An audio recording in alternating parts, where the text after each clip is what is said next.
But of course, each tankers and each vessel should make necessary arrangements with the Iranian authorities to be able to securely pass the strait. What about us charging them? I'd rather do that than let them have them, right? Why shouldn't we? We're the winner. We won. The immediate priority of the president is the reopening of the strait without any limitations, whether in the form of tolls or otherwise. 호르무즈 해협은 좀 간헐적이지만 선박들이 이제 조금씩은 이동을 하고 있습니다만 여전히 봉쇄와 비슷한 상황이라고 보시면 될 것 같습니다. 트럼프 대통령이요, 처음에는 호르무즈에 대해서 이렇게 얘기를 했었습니다. 미국과 이란이 합작으로 징수할 수도 있다. 이게 현지 시간 8일이니까 얼마 안 된 얘기인데 이번엔 또 이런 얘기를 했어요. 통행료를 부과하고 있다면 지금 중단하는 게 좋을 거다. 합의를 지켜라. 이렇게 강하게 압박을 했습니다. 문성무 센터장님. 네. 트럼프 대통령 말이 자꾸 바뀌는 것도 좀 문제인 것 같은데 이거 어떻게 해석을 해야 될까요? 예, 트럼프 대통령이 이제 말을 뱉었죠. 이제 기자 질문이 있었고, 통행료 얘기를 하니까 이건 함께 할 수도 있지 않냐. 그러면서 이제 합작 회사 이런 언급들도 쭉 나왔었는데 아마 말을 뱉어놓고 생각을 해보니까 이건 실수였다라는 그런 생각을 한 것 같아요. 어제 우리 이 자리에서도 다뤘던 기억이 나는데 네. 그래서 이건 실수다라고 한 패널이 말씀을 하셨는데 저도 거기에 동의하거든요. 그러니까 이 호르무즈 해협은요. 그냥 안전하게 아무도 간섭 안 하고 통과하면 하루에 100여 척씩 그냥 통과하는 곳이 바로 호르무즈였고 그동안 문제가 없었어요. 네. 이란 지금 외무차관이 나와가지고 안전하게 통과하려면 우리의 통제를 받아야 된다고 그러는데 통제 안 하면 그냥 안전하게 가는 겁니다. 자기들이 통제권을 위해서 저렇게 하는 건데 어쨌든 이 통행료를 받는 것은 명백한 국제법의 위반이고요. 있어서는 안 되는 일이라고 생각을 합니다. 예. 그렇기 때문에 트럼프 대통령이 생각을 해보니까 지금 사실은요. 지금 휴전이 2주 동안 이제 발효가 됐는데 휴전의 전제 조건이 트럼프 대통령이 걸었어요. 호르무즈 해협을 개방하면 내가 이란을 향한 발전소와 교량을 향한 공격을 멈추겠다. 이게 휴전의 핵심 합의거든요. 네. 근데 이란이 이걸 통제를 계속한다. 10여 척이 통과는 하고 있지만 대부분이 이란 관련 선박만 통과하고 있다고 합니다. 그러면 지금 휴전의 전제 조건을 이란이 안 지키고 있는 거거든요. 그렇기 때문에 저는 그럼에도 불구하고 트럼프 대통령이 그걸 크게 문제 삼지 않고 그냥 경고 정도로 지금 중단하는 게 좋을 것이다. 라고 얘기하는 것은 경고성 메시지인데 아마 이건 내일 협상을 앞두고 좀 경고 정도로 지금 두고 있는 것 같습니다. 예, 아마 협상을 하게 되면 이 부분이 본격적으로 테이블에 오를 것 같습니다. 그런데 미국과 이란이 2주간 휴전에 들어갔지만 여전히 호르무즈 해협이 봉쇄된 상태와 다름이 없습니다. 이걸 저희가 오늘 오후 5시에 한번 마린 트래픽을 통해서 지금 어떤 상황인가 한번 살펴봤는데요. 배들이 여전히 저렇게 많이 몰려 있습니다. 휴전 합의 조건이었는데도 불구하고 이란 국적의 선박만 일부 통항한다 이런 얘기도 있는 것 같고요. 그리고 휴전 이후 사흘간 11척이 통과했다 이런 얘기가 있는 것 같아요. 전쟁 이전에는 하루 평균 138척이 통과를 했으니까 10분의 1보다도 턱없이 모자란 대수가 지금 통과를 하는 상황인 겁니다. 김대영 위원님, 예. 사실상의 봉쇄나 다름없는데 이란은 왜 계속 이렇게 봉쇄권을 좀 틀어지고 있는 걸까요? 일단 지금 어쨌든 이제 이 종전과 관련된 대면 협상에 있어서 우위를 차지하기 위한 일종의 행동으로 좀 봐야 될 것 같습니다. 예. 물론 이제 트럼프 대통령도 얘기는 했지만 어쨌든 지금 상황은 기존의 호르무즈 해협은 사실상 운용이 안 되고 지금 이란의 통제권에 있는 특별한 해협을 통해서만 지금 통과를 할 수가 있어요. 거기에 더해서 이번 기회에 이란은 이 호르무즈 해협의 통제권을 본인들이 가져가서 이거를 통행료도 받고 이러겠다라는 얘기들을 계속 반복적으로 얘기를 하고 있습니다. 예. 그런 측면에서 봤을 때는 이제 본격적인 대면 협상 과정에서 이게 본격 논의가 될 것 같고 이렇게도 볼 수 있겠습니다. 만약에 협상 과정에서 이란이 미국한테 뭔가를 얻어내기 위해서 오히려 더 쪼일 수도 있어요. 혹은 선물을 받았다 그러면 더 풀 수도 있고 그런 가능성들이 있기 때문에 지금은 제한적인 통과만을 좀 시키는 것이 아닌가 이렇게 생각이 됩니다. 그러면 내일 협상이 진행되는 와중에는 호르무즈 해협 상태가 협상이 잘 되느냐 안 되느냐에 따라서 좀 조였다 풀었다 이렇게 될 수도 있는 거겠네요. 저는 그럴 가능성도 충분히 있다고 보여집니다. 왜냐하면 이란 입장에서는 이 호르무즈 해협 통과하는 배들만 네. 통제를 해도 예를 들어 척수를 더 줄여도 미국에겐 굉장히 큰 압박이 되겠죠. 그러니까 그런 것들을 노린 어쩌면 행태도 할 수 있지 않을까 좀 생각이 됩니다. 네. 이란은 또 여기서 더 나아가서요. 최고 지도자인 모즈타바의 이름으로 호르무즈 해협의 관리 수준을 새로운 차원으로 격상하겠다. 이런 얘기를 했습니다. این را همه باید بدانند به اذن الله تعالی ما حتما متجاوزین تبهکاری که کشور ما را مورد حمله قرار دادند رها نمی کنیم. حتما غرامت تک تک صدمات وارد شده و خونبهای شهیدان و دیگ جانبازان این جنگ را طلب خواهیم کرد و حتما مدیریت تنگه هرمز را به مرحله جدیدی وارد خواهیم نمود. 이번에도 직접 나선 것은 아니고 대동 메시지를 통해서 호르무즈 해협에 대한 입장을 밝힌 건데 이런 표현이 등장을 합니다. 해협의 관리와 통제 수준을 새로운 차원으로 격상시키겠다 이런 얘기를 했는데요. 문성문 센터장님, 네. 과연 새로운 차원이라는 건 무슨 얘기일까요? 새로운 차원은요. 지금 전쟁 이전에는 호르무즈 해협이 그냥 자유통행이었습니다. 아무도 거기에 문제를 제기하지 않았고 물론 과거에 미국과 이란 사이에 또는 이스라엘과 이란 사이에 사이가 안 좋았을 때는 이란이 이제 장난질을 치고 거기를 잠시 뭐 우리의 상선도 우리의 선박도 납포한 적이 있었죠. 예. 그랬지만 그러나 자유로운 통항이 이루어졌던 것이 바로 호르무즈 해협입니다. 그런데 새로운 통제를 한다고 하는 것은 이젠 이란이 이곳을 통제하겠다, 오만하고 함께하겠다는 말도 쏙 들어가 버렸어요. 예. 그러니까 이제 그래서 지금 현재 이란의 이슬람 군부 독재 체제는 이 전쟁은 이긴 전쟁이다. 이겼기 때문에 호르무즈 해협도 우리가 이제 통제권을 가지고 이걸 우리가 갖게 됐다. 예. 그리고 이번 침략자 미국과 이스라엘에 대해서 책임을 끝까지 묻고 피해 배상을 받아내겠다라고 얘기를 하고 있는 거거든요. 예. 거기에 대해서 지금 이 하메네이가 그런 얘기를 했어요. 여기 뭐 하메네이가 한 건지 모릅니다. 이 하메네이가 뒤에서 지금 하메네이 이름으로 나왔으니까. 네. 어쨌든 여기서 또 얘기하는 건 뭐냐면 지금 이번 전쟁을 통해서 자기들은 이제 내일 협상하지 않습니까? 내일이죠. 내일 협상해서 자기들이 이 권한, 자기들의 기본적인 권한은 반드시 확보할 것이다. 그게 하나가 호르무즈고요. 네. 하나는 핵무기를 보유하겠다는 겁니다. 이 두 가지. 그다음에 이제 또 한 가지가 얘기하는 것이 뭐냐면 네. 주변 국가들에 대해서 올바른 선택을 해라. 걸국가들 네. 올바른 선택을 해라라고 얘기하는 것은 당신들이 올바른 선택을 안 했기 때문에 우리가 때린 거야. 그러니 앞으로도 올바른 선택을 해야 돼. 사실은요. 배상 얘기하지만 네. 이 배상은 지금 아랍에미레이트도 이란에게 배상을 요구하고 있거든요. 그렇기 때문에 협상에서 내일 어떤 얘기 나오지만 지금 호르무즈 해협 핵 문제에 대해서 이란이 양보하지 않으면 기존 입장을 내려놓지 않으면 아마 이란은 대가를 지불을 해야 될 겁니다. 예. 의미가 좀 있는 날이었는데요. 아버지 하메네이가 사망한 지 40일째에 나온 메시지가 있었던 겁니다. 근데 이 40일이라는 게 의미가 크다고 하는데요. 이현종 위원님, 네. 어떤 의미가 있는 날인 건가요? 우리나라 같은 경우는 이제 불교 풍습에 따라 49제라는 게 있지 않습니까? 돌아가시고 49일 되는 때 이제 다시 한번 제를 지내는 것인데요. 이슬람 같은 경우는 장례는 빨리 치릅니다. 가급적이면 장례를 빨리 매장을 하고. 근데 이제 풍습적으로 보면 40일이 되는 날 네.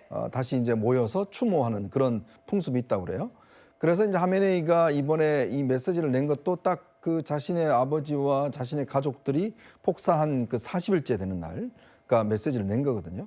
그러니까 그만큼 이제 어떤 이 추모의 어떤 물결, 뭐 이런 것 시위라든 이런 것들이 이제 가장 고조됐을 때 예. 자신의 존재를 좀 드러냄으로 인해서 내가 역시 살아있다. 그리고 여전히 어떤 메시지를 내고 있다라는 것들을 이제 보여주는 건데 예. 문제는 이제 지금 전혀 그 모습을 우리가 볼 수가 없습니다. 그러니까 이게 40일 추모 돼도. 행사가 이란에서 열렸는데도 드러나지 않았거든요. 그렇죠. 나오지도 않고 최소한 이제 육성이라도 뭔가 나올 법도 한데 육성조차도 나오지 않는 걸 보면 예. 글쎄요. 그러니까 모스타파가 정말 살아있는 건지 아니면 전혀 어떤 의식이 없는 것인지 여전히 어떤 베일에 쌓여 있고 물론 뭐 이 전략적일 수도 있어요. 왜냐 워낙 지금 모사드나 이런 정보기관에서 모스타파를 지금 찾고 있기 때문에 예. 그동안 판판이 모든 것들이 다 노출됐지 않습니까? 그러니까 이번만큼은 본인들이 아마 노출을 안 되게 하기 위해서 철저한 보안을 유지하는 뭐 그런 가능성도 있다고 봅니다. 예. 외신에서 의식 불명 상태다 이런 보도가 나왔는데 보란 듯이 일단 뭐 대독이긴 했습니다만 모지타바의 메시지가 나온 그런 상황이었습니다. 이란은요 호르무즈 해협이 이란과 오만 영해에 있다면서 전쟁 뒤에 호르무즈 해협 문제는 이 두 나라에 달렸다 강조해 왔었는데요. 그런데 해협의 또 다른 당사국인 오만에서 반대 목소리가 나왔습니다. And this strait is a very narrow strait. It is in our territorial water, plus Omani territorial water. It is inside our water, and it takes time to be removed. So safe passage is secured. 정부는 구체적인 통항 방식과 조건들을 관련국들과 소통을 통해서 파악해 나갈 것입니다. 이란 같은 경우는 오만과 새로운 통행 체계를 논의 중이다 이런 주장을 했었는데 오만에서는 다른 목소리가 나왔습니다. 통행료 징수는 불가하다. 여긴 인공운하가 아니라 자연 통로다 이런 얘기를 한 건데요. 김대영 위원님, 이란 주장과는 다르게 오만은 아예 뭐 받을 생각이 없었나 봐요. 맞습니다. 그리고 이건 단순히 오만만의 입장은 아닙니다. 지금 이제 걸프 산유국들의 공통된 입장이었고 또 한 가지는 이 걸프 산유국들이 유엔 안보리 상임 이사회를 통해서 결의문 채택을 하려고 노력을 많이 했어요. 호르무즈 해협과 관련된 결의문 채택을 하려고 노력을 많이 했었는데 뭐 중국, 러시아, 프랑스의 반대로 좀 좌절된 부분도 있고 뭐 앞서도 이제 트럼프 대통령 발언 나왔지만 사실 이거는 단순히 이 중동 산유국들만의 문제도 아니고 네. 전 세계가 다 연관이 되어 있는 문제입니다. 그러니까 트럼프 대통령이 지금 이제 이란을 압박하는 것 중에 하나가 뭐냐면 지금 미국의 정유 회사들도 이게 만약에 실현된다 그러면 자연스럽게 가격이 올라갈 수밖에 없다라는 거를 아마 이제 트럼프 대통령에게 전달을 했을 거고 또 한 가지로는 저 발언 나온 뒤로 사우디아라비아라든지 UAE라든지 카타르 전통적인 중동의 산유국이자 미국의 동맹국들 정상들이 아마 끊임없이 전화를 했을 겁니다. 트럼프 네. 대통령에게.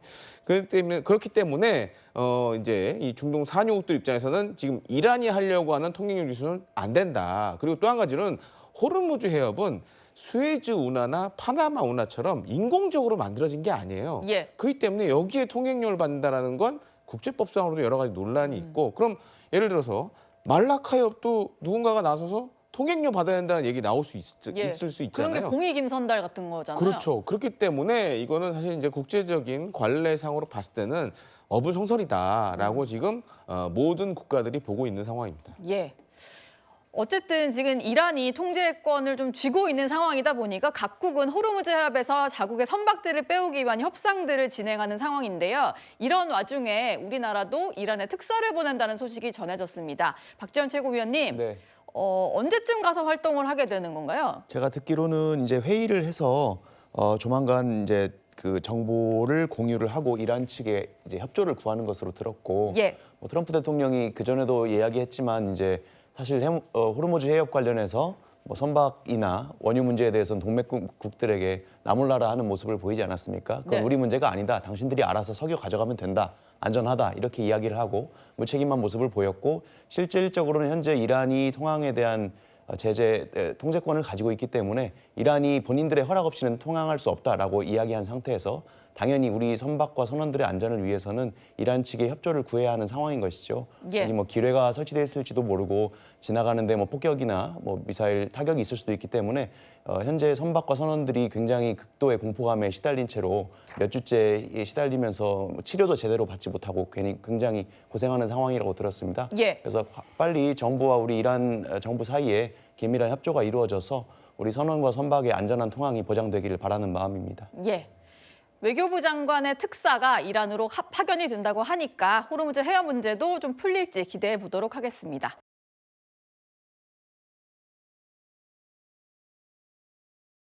תושבי הצפון היקרים, אני גאה בכם. אתם ממשיכים לעמוד איתן. אני מבקש לומר לכם, אין הפסקת אש בלבנון. אנחנו ממשיכים להכות בעוצמה את חיזבאללה, ואנחנו לא נעצור עד שנחזיר לכם את הביטחון. אני הנחיתי אמש בקבינט לפתוח במשא ומתן ישיר עם לבנון כדי להשיג שני יעדים. שלום אמיתי, שלום מתוך עוצמה.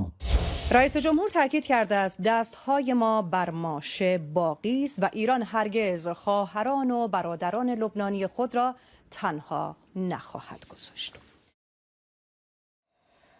레바논 공습은 이스라엘이 계속 이어가는 그런 상황이고 오늘 레바논에서 밝히기로는 사망자가 300명 이상이다 이런 얘기도 있습니다. 또 걸프국 주변에 어떤 공습이 이어지고 있는데 이게 다 이스라엘이 자기들은 이란에 대한 공격을 멈춘 거지 레바논에 대해서 멈춘 건 아니다라고 하다 보니까 이스라엘은 역시 공습을 이어가려는 전략이다 이런 얘기들이 나오는데요. 문성무 센터장님. 네. 휴전 기간에도 이스라엘이 공격을 멈추지 않는 것 같은데 앞으로는 어떻게 진행될 거라고 보시나요? 예, 그러니까 이제 휴전이라고 하는 게 원래 트럼프 대통령이 이란을 향해서 그렇게 얘기를 했죠. 호르무즈 해협을 열지 않으면 그 정한 시간이 우리 시간으로 8일 오전 9시죠. 전날 20시죠. 예. 현지 시간으로 20시부로 이란의 발전소와 교량을 타격하겠다라고 한 거예요. 그런데 이걸 이제 파키스탄의 중재로 일단 양측이 받아들였잖아요. 예. 근데 거기에는 사실은 이 헤즈볼라 쪽은 들어가 있지 않았단 말이죠. 그러니까 지금 이스라엘 입장에서는 이란에 대한 공격은 아니라 헤즈볼라를 저기 지금 그림에는 레바논으로 나와 있는데 예. 물론 지역은 레바논입니다만 공격의 대상은 헤즈볼라입니다. 헤즈볼라. 그러니까 예. 이스라엘과 레바논은 사이가 나쁘지 않습니다. 국가 대 국가의 관계는. 그러나 레바논 내에 있는 헤즈볼라는 시압하고 이란과 한 몸체입니다. 예. 한 몸체이기 때문에 끊임없이 이스라엘을 공격을 해왔고 이번 2월 28일 전쟁 이후에도 헤즈볼라가 제일 먼저 선전포고를 하고 이스라엘을 공격을 했거든요. 그렇기 때문에 이 이스라엘 입장에서는 이번 공습을 통해서 적어도 헤즈볼라를 완전히 무력화시키겠다라고 예. 하는 것이 목표이기 때문에 지금 틈새 전략으로 공격을 한 것이고 저 그림에서 이스라엘이 쿠웨이트를 공격했다는 건 조금 전 이해가 되질 않습니다. 저는 그건 오히려 쿠웨이트는 이란 쪽에서 네. 또는 이란을 지지하는 민병대나 대리 세력이 쿠웨이트를 공격했을 가능성이 현재는 더 많다고 보고요. 예. 그러니까 이란이 이스라엘 보고 휴전을 위반했다고 그러지만 이란도 휴전 조건을 위반하고 있는 겁니다. 네. 호르무즈 해협을 통제하고 있고 또 관련 국가를 공격하고 있기 때문에 이란도 사실은 할 말이 없다. 내일 협상이 되면 이란이 뭐라고 말할지 한번 봐야 될 것 같습니다. 네. 이란은 아마 이스라엘이 헤즈볼라 때문에 레바논 공습을 계속하기 때문에 우리도 걸프국들을 공격할 수밖에 없었다. 뭐 이런 얘기 하지 않을까 싶은데요. 그런데 미국이 레바논 문제는 휴전 협의 내용이 아니다라는 입장을 밝혔습니다.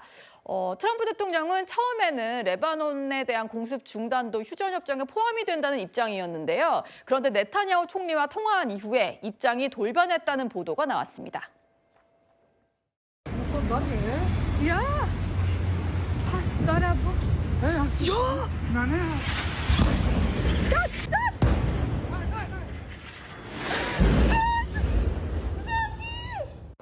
Lebanon is not part of the ceasefire. That has been relayed to all parties involved in the ceasefire. 당초에는 휴전 합의 내용에 레바논에 대한 공습도 중단하는 게 포함이 되어 있었다라고 트럼프 대통령이 밝힌 걸로 전해졌었는데 두 사람이 통화한 이후에 좀 돌변했다라는 보도가 추가로 나온 겁니다. 휴전 대상이 아니라는 식으로 입장이 바뀌었다라는 건데요. 김대영 위원님, 예. 뭐 물론 외신 보도가 다 내용이 맞다는 걸로 저희가 단정 지을 수는 없습니다만 네타냐후 총리가 확실히 그래도 트럼프 대통령에게 영향을 많이 미치는 건 맞는 것 같아요. 맞습니다. 이번 전쟁 개시 때도 그런 영향을 많이 줬고 또 한 가지로는 사실은 이제 이전에 미국 행정부의 대통령들 같은 경우에는 이스라엘과 같이 군사작전하는 거에 대해서 굉장히 부담을 많이 가졌었어요. 예. 근데 이상하게 트럼프 대통령은 이 네타냐후 총리, 특히 이제 지난해 이스라엘의 대이란 군사작전을 보면서 이스라엘에서 굉장한 신임을 가졌다라는 소식도 들리고 있고 또 한 가지로는 이랬을 수도 있습니다. 그러니까 트럼프 대통령이 네타냐후 총리에게 지금 이란과 이 휴전 합의와 관련돼서 설득하는 과정에서 네타냐후 총리가 받아들이겠지만 예. 대신에 레바논에 있는 헤즈볼라는 이번에 정리하게 해달라라고 역으로 또 제안을 했을 가능성도 있어요. 예. 그렇기 때문에 이런 것들로 인해서 지금 이스라엘 입장에서는 그리고 지금 가뜩이나 지금 헤즈볼라가 이스라엘 북부 지역을 대상으로 무차별적으로 로켓탄을 쏘고 있습니다. 네. 그러니까 그런 것들을 감안해서 네타냐후 총리도 더 압박을 지금 하고 있는 것 같고 그거 부분에 대해서 일부 도널드 트럼프 대통령도 좀 동의를 한 것이 아닌가 이렇게 좀 생각이 됩니다. 예. 이번 기회에 헤즈볼라를 좀 뿌리 뽑아야 된다 이런 생각이 네타냐후 총리에게는 좀 강한 것 같습니다. 뭐 이번에 레바논 공습뿐만이 아니고요. 이번 전쟁이 시작되는 과정에서도 네타냐후 총리의 역할이 좀 컸던 걸로 전해지고 있는데 2월에 백악관의 모습으로 좀 저희가 돌아가 보도록 하겠습니다. 백악관 집무실 옆에 지하 상황실이 있는데 이스라엘 측 인사들은 이제 화상으로 참여를 했다고 하고요. 백악관 쪽의 참모들이 저렇게 배석을 해 있는 상태에서 논의가 이루어졌다고 합니다.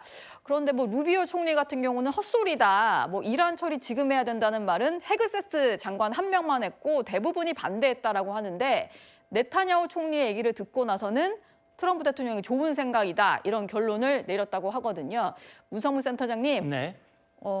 어떤 식으로든 이제 네타냐후 총리는 전쟁을 시작을 해야 본인의 어떤 목적을 달성할 수 있으니까 그랬던 것 같은데 트럼프 대통령 왜 이렇게 네타냐후 총리 설득에 잘 넘어가는 걸까요? 예, 뭐 저 보도가 맞을 수도 있고 틀릴 수도 있고요. 뉴욕타임스 보도이기 때문에 지금 뭐 그렇게 트럼프 대통령을 별로 좋게 평가하지 않는 언론의 성향으로 봤을 때 예. 아마도 저 내용이 뭐 진위 여부는 우리가 확인할 수는 없겠습니다만 저게 맞다는 전제 하에 생각을 해본다면 트럼프 대통령 입장에서는 그런 걸 거예요. 네타냐후 총리가 이 이란 쪽에 대한 정보를 많이 가지고 있고 네. 특히나 가장 트럼프 대통령이 우려했던 것은 이란의 핵입니다. 그러니까 지금 이란이 60% 농축된 400여 킬로그램을 지금 보유하고 있고 이거는 뭐 시간이 얼마 걸리지 않습니다. 바로 핵폭탄을 10개를 만들 수 있는데 그걸 가지고는 이란을 그대로 두면 안 됩니다. 네. 근데 지금 보니까 저게 말로 협상으로는 될 일이 아니고 결국은 한번 손을 봐야 되는데 지금이 타이밍이 딱 맞다라고 하는 얘기에 대해서 트럼프 대통령이 이건 반드시 해결해야 하는 일인데 그 타이밍이 언제가 제일 좋을까라고 예. 하는 부분에 대해서 네타냐후에 대한 그 신뢰가 그런 결정을 내린 배경일 수 있고요. 어쨌든 국제사회는 이렇게 얘기를 합니다. 트럼프가 이란을 공격했다고 얘기를 하지만 저는 수십 년 동안 이란이 끊임없이 미국을 공격을 해왔고 이제 드디어 미국이 이란을 향한 공격과 응징을 시작했다. 그래서 장대한 분노라고 표현도 바로 거기에 있다고 저는 봅니다. 네. 트럼프 대통령도 이제 핵 위협이 코앞에 다가왔기 때문에 전쟁을 치르지 않을 수 없었다 이런 점을 강조를 했었죠. 전 세계가 주목하고 있는 운명의 휴전 협상이 하루 앞으로 다가왔습니다. 이란 대표단은 미국과의 휴전 협상을 위해서 파키스탄 수도죠. 이슬라마바드에 도착을 이미 했고요. 미국 대표단도 방금 전에 도착한 것으로 확인이 되고 있습니다.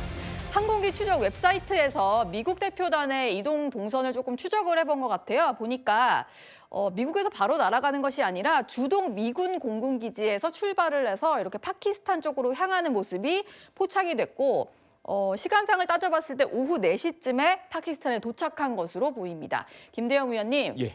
저는 미국에서 바로 가는 줄 알았는데 굳이 저렇게 미군 기지를 좀 통하는 이유가 있는 건가요? 아마 지금 벤스 부통령이 헝가리를 방문했었거든요. 아, 그랬죠? 예, 그렇기 때문에 아마 이제 람슈타인, 독일에 있는 람슈타인 공군기지에서 뭐 전용기를 갈아탄다라든가 그랬을 가능성도 있고요. 예. 또 한 가지로 이제 다른 중요한 협상에 참여해야 될 인원들이 먼저 이 람슈타인 공군기지에 와 있었을 가능성도 있습니다. 예. 그래서 합류해서 같은 비행 지금 이제 영상에 나오지만 뒤에 있는 게 이제 전용기거든요. 네. 그래서 그게 아마 이제 람슈타인 공군기지에서 인원들을 태우고 파키스탄으로 출발했을 가능성이 있고 또 여기에 더해서 지금 파키스탄 정부 같은 경우에는 도착하면 신속하게 도착 비자를 발급하겠다라고 얘기를 했고 사전에 받지 않고 오는 대로 그렇죠. 그냥 바로 발급을 해주겠다. 왜냐하면은 국무부 인사들 혹은 이제 파키스탄에 있는 미 외교관들 같은 경우에는 이런 비자 문제가 필요가 없지만 지금 이제 새로 들어오는 이 협상과 관련된 인원들은 이런 비자 절차가 꼭 필요합니다. 네. 그래서 이런 것들도 지금 얘기가 나오고 있기 때문에 이제 내일 뭐 현지 시간으로 내일 진행될 이제 파키스탄의 이슬라마바드에서 열릴 회담이 이제 본격화되고 있다라고 봐야 할 것 같습니다. 예. 11일 토요일 오전에 진행되는 협상이고요. 파키스탄 시간이 우리보다 4시간 늦기 때문에 한국 시간으로도 토요일 오전 중에 협상 결과가 좀 나오지 않을까 뭐 이런 생각이 드는데요. 일단 파키스탄 현재 상황도 좀 살펴봐야 될 것 같습니다. 협상이 열릴 것으로 보이는 곳이라든지 엄청나게 통제가 강화된 모습을 볼 수가 있는데 이렇게 자동 소총으로 무장한 군인들이 좀 지나다니고 파키스탄 군인과 경찰들이 도심 곳곳에 배치가 되어 있다고 합니다. 특히 외교공관, 정부 기관이 밀집된 곳에는 바리케이드로 막고 이제 검문을 더 강화하는 그런 상황인 것 같은데요. 문성문 센터장님. 네.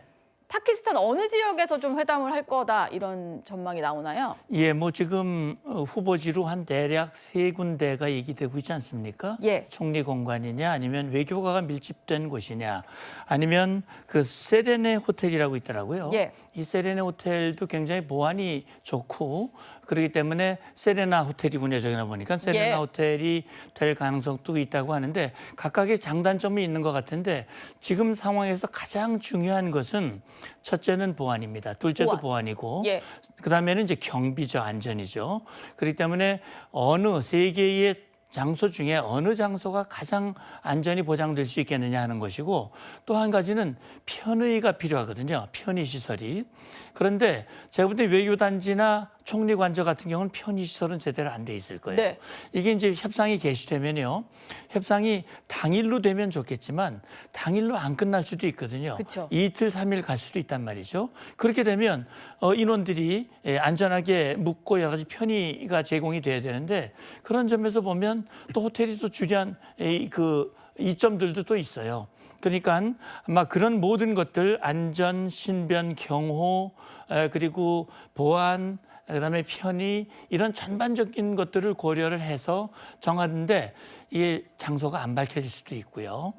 계속 사후에 밝혀질 그런 가능성이 그 큰가요? 보안 유지 때문에 이 장소를 안 밝힐 가능성도 배제할 수는 없다고 생각이 돼요. 왜냐하면 다른 정상회담, 다른 회담과는 달리 이게 굉장히 특히 이란 측 대표들이 부담을 많이 느끼고 있기 때문에 네. 아마 그럴 가능성도 배제할 수 없다고 생각합니다. 근데 그때 미국이랑 북한이 싱가포르, 하노이에서 회담했을 때는 양측의 숙소가 다 공개가 되고 네. 회담 장소인 호텔도 사전에 공개가 됐었잖아요. 그럼요. 그러니까 그건 뭐 사실은 미국 정상회담 같은 경우는 뭐 이렇게 위험한 상황에서 한 것도 아니고 트럼프도 김정은과 굉장히 사이가 좋다고 얘기를 했고 예. 김정은도 트럼프를 이제 역사적으로 처음 만나는 거니까 장소 사진 걸 공개를 해서 김정은이 세계 최고의 지도자와 나란히 어깨를 맞추고 회담을 한다는 걸 극적으로 보여줘야 되거든요. 네. 그렇기 때문에 그렇게 상당히 공개를 하고 했지만 이번에 회담은 그런 것과는 성격이 다르기 때문에 아마 좀 차원이 다른 그런 진행을 하지 않을까 싶습니다. 예. 중동 전쟁의 최대 분수령이 될 이번 협상은요. 지금 문성무 센터장이 말씀해 주신 대로 하루 안에 끝나지 않을 가능성이 큽니다. 수일간 이어질 수 있다. 이런 예상까지 나옵니다. The president is dispatching his negotiating team, led by the Vice President of the United States, J.D. Vance, Special Envoy Witkoff, and Mr. Kushner to Islamabad for talks this weekend. The first round of those talks will take place on Saturday morning local time, and we know we look forward to those in-person meetings.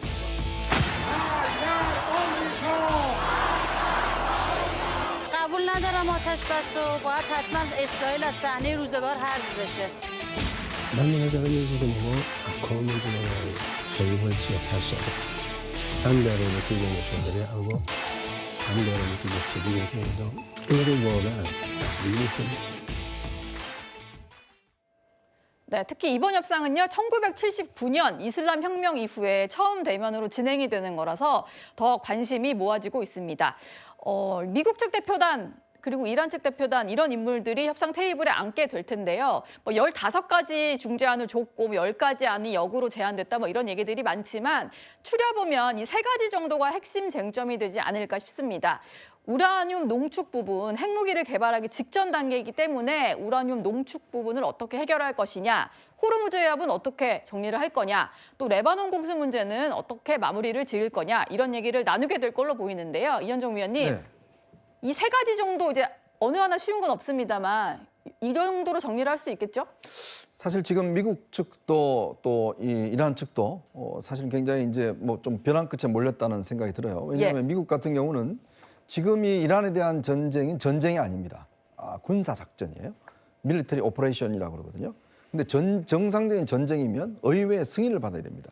그리고 지금 이제 앞으로 만약에 이 시점이 지나가면 의회로부터 이 전쟁 예산을 더 추가로 승인을 받아야 추가로 진행할 수가 있어요. 예. 그 시점이 지금 다가오고 있습니다. 네. 자, 그러면 트럼프 대통령이 이거를 계속적으로 하기에는 굉장히 한계가 있습니다. 왜냐하면 미국 의회가 지금 이 전쟁에 대해서 특히 공화당 쪽에서도 상당히 어떤 회의적인 시각이 있기 때문에 트럼프 대통령도 빨리 이 문제를 매듭짓지 않으면 굉장히 어려움이 있을 겁니다. 네. 자, 그리고 이란 측 같은 경우도 보면 지금 거의 뭐 국가의 기능 자체가 마비 직전이잖아요. 거의 마비됐다고 봐야겠죠. 예. 자, 그런 상황에서 이번에 어떤 협상이 자칫 길어지면 이스라엘이 가만히 있지 않을 겁니다. 지금 보시면 알겠지만 이스라엘은 사실은 미국과 입장이 다르고 네. 어쨌든 간에 이번 기회에 네타냐후 같은 경우는 12일부터 재판이 다시 시작된다고 그래요. 그동안 비상계엄으로 인해서 이제 재판이 중단이 됐는데 법원에서 12일부터 네타냐후가 지금 여러 가지 부패 혐의로 재판을 받고 있습니다. 예. 그러면 이 네타냐후도 12일부터는 재판을 받아야 돼요. 그러면 네타냐후 입장에서 보면 어떻게 하든지 이 전쟁에서 승리를 해야지만이 본인이 뭔가 국내적으로 불안한 위치를 극복할 수가 있는 거거든요. 자, 그런 어떤 삼자 간의 지금 촉박한 시간 속에서 이루어지는 건데 이제 문제는 호르무즈 개방 문제예요. 지금 이란 같은 경우는 어쨌든 간에 이번에 전후 복구 비용을 이걸로 지금 충당하겠다는 계산이 강합니다.